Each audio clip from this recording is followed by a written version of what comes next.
Time now for some business news, and Japan's cabinet has approved a record budget for next year as it scurries to fund rising medical bills and pensions in the ageing nation. Well, Yuka Roya from our business desk joins us now. Yuka. Well, Naomi, it marks an 8th straight spending increase for the world's third largest economy.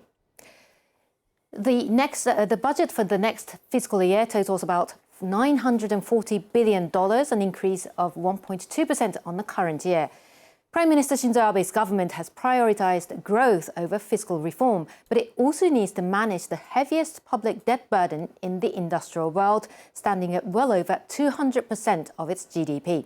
Catherine Viet reports. Another record budget for Japan as Prime Minister Shinzo Abe continues his Abenomics, reflationary policy that includes fiscal stimulus to expand output.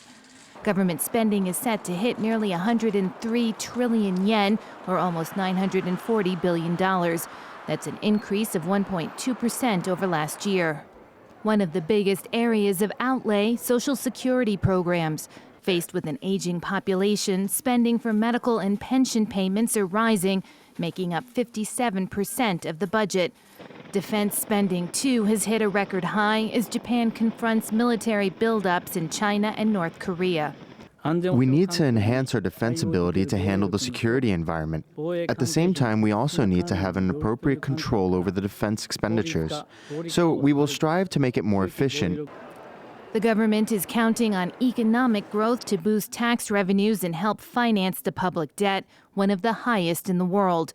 It's unveiled a stimulus plan as part of efforts to get the economy back on track after knocks from the U.S.-China trade war and a sales tax hike in October.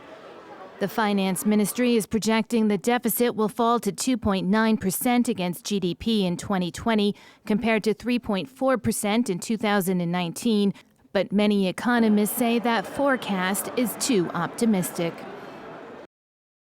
Well, with that, let's look at the markets now. Here in Europe, a quiet start for the last trading day of the week, with all three major indices opening mildly in positive territory. As you can see, London's FTSE, Paris's CAC 40, Frankfurt DAX, all in positive territory, but not much above the flat line.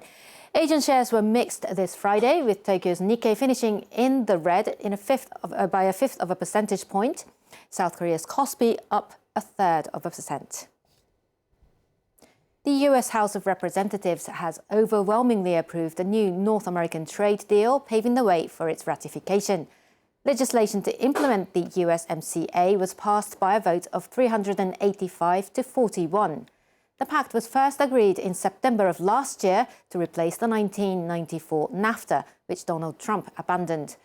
The head of a major US labor union welcomes the move in Congress, saying the revised agreement would benefit American workers even if it took several years to work. This is a significant improvement over the original NAFTA. It is a significant improvement over the NAFTA that Donald Trump brought back to us. The agreement he brought back to us was totally unenforceable.